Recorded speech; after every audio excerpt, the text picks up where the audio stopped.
Hello, this is the 22nd edition of What the Facts, the most frequently asked questions of the week.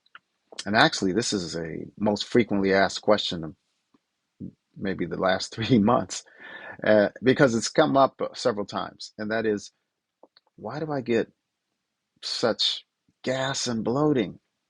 It's been in the setting of people transitioning to whole food plant based. And it's been in the setting of people that are just eating the standard American diet, which has 60% processed food, 30% meat products, egg, dairy, and less than 10% um, fruits and veggies. So let's start with the latter. People that eat the standard American diet often have problems of gas and bloating because animal fat tends to be associated with it. Dairy tends to be associated with it. 70% of the people around the world have lactose intolerance. That's one of the few instances where from an animal you get something that's more carbohydrate based that we eat, and that's the lactose sugar. Now, lactase enzyme resides in our small intestines, and it's supposed to digest lactose.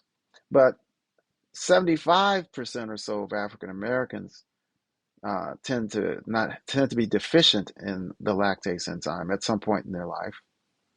And if you take the world community, about 70%. So a lot of people aren't able to digest it. There must be a reason, right? Perhaps we shouldn't be drinking another mammal's milk, and perhaps we shouldn't be drinking breast milk past our early stages in life. Um, just saying. But anyway, so dairy is the first thing I look at. Dr. Will Bulsiewicz is where I've amassed most of my information, and 90 plus percent of my comments are coming from. And I'm going to put some links in the information section. But he describes four common causes of um, gas and bloating. One is constipation, a big one. Well, it's not the most common cause, but he says that's the most common reason that's the most common complaint people have that come into his office is constipation. And gas and bloating tends to track very closely with that. Now, he actually says probably more common are people swallowing air, gulping their food down, sipping sodas through a straw, the sodas itself being fizzy, carbonated beverages, chewing a lot of gum, hard candy and lozenges. All of that tends to create more gas because you're swallowing it. And it's only got one or two ways to go. That is all the way through those more than 25 feet of aisle or coming right back up, going backwards, and you're belching it out. So those are two very common causes. A third cause is disrupted gut microbiome. Hmm, who knew? Yeah, a disrupted gut microbiome, which is commonly a problem if you eat the standard American diet or Western diet, is a very common cause of gas and bloating. And the fourth is just specific foods for some people. That gets us back to dairy. Dairy is a very common cause of gas and bloating. And therefore, if you cut out dairy, a lot of times you'll have a lot less of that.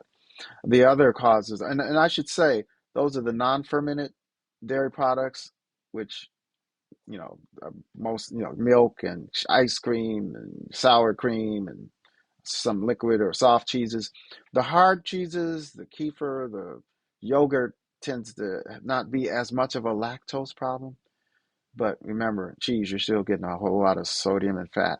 And then in any dairy product, unless it's a low fat dairy product, you're getting a lot of fat and you're getting a lot of salt. So multiple reasons to avoid the dairy. Now, the last cause, I mentioned the specific foods. It includes, in addition to the dairy, beans. A lot of people can't handle beans and whole grains.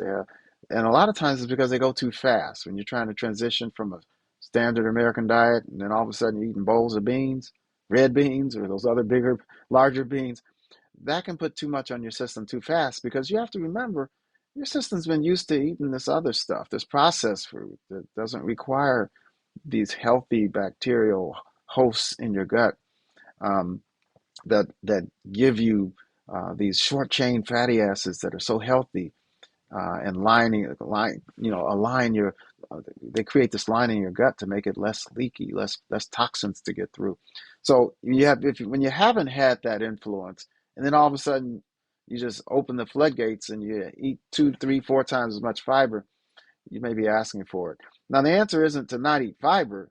Dr. Will Bulsiewicz says to go low and go slow, which means to start with small portions and build up over weeks to months and build up gradually. So that's the answer to that. So the 4 reasons, I mentioned constipation, swallowing a lot of air with, chewing gum or gulping your food down too fast, fizzy products, disrupted gut microbiome because you're not eating mostly plants. Whole food plant based is the way you get your gut microbiome back up to speed. And lastly, specific foods like the dairy products, like greens and whole grains. And for some people, onions, garlic, those tend to sometimes be not as well digested. And the answer is still to go low and go slow with those two, and maybe start off making sure they're well cooked, because the raw components of food tend to be not as easily digested. And then some people have problems with um, the cruciferous vegetables, which we push so hard because they're so antioxidant. They have all those phytonutrients and they're anti-inflammatory, and they help to detox. The kale, the Brussels sprouts, the cauliflower, arugula. There's about 16 to 20 of them.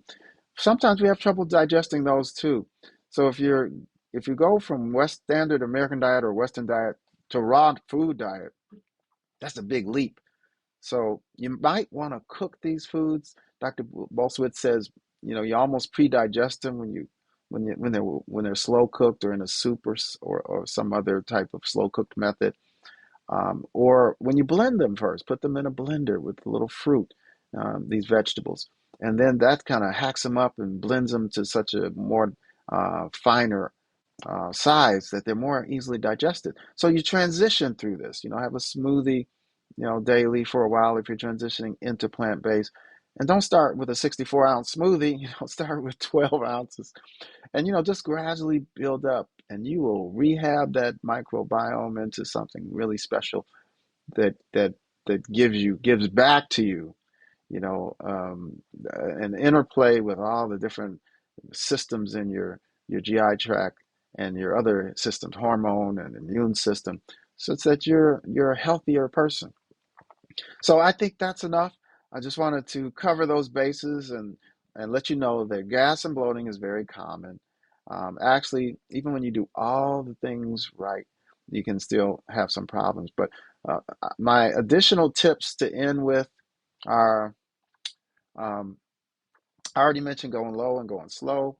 The other thing is soak your beans overnight if you're making your own beans, and that's always good to do. Soak them overnight, get rid of that water in the morning, and or whenever you're ready to cook them, and rinse them again. If you're eating canned beans, go with the low salt ones and rinse those if you're having gas and bloating, because Dr. Bolsowitz says you can rinse off this compound called raffinose. Additionally, certain things that can help, and this is not a prescriptive venue here, but Dr. Bulsiewicz said certain things like ginger can help with digestion. Fennel tea, or chewing on some fresh fennel, as well as peppermint. And I'm not talking about peppermint candy, okay? Peppermint can sometimes be helpful. And if you have constipation, remember, loading up the fiber is not going to help that. If your bowels aren't moving, you got to talk with your doctor or a dietitian about how to get those bowels moving better. We know there's some foods like prunes and apples, and papaya that can help with that. Chia seed can help with that. Ground flaxseed. These are all things that can help with constipation. Just a whole food plant-based diet usually helps. But if you have a problem with constipation and you're not adequately evacuating, putting more fiber down there can be a situation where you're worse. So you should probably discuss that with your doctor. So that's about it. Those are my ending tips. Hope to see you next week or two. And signing off. Thanks.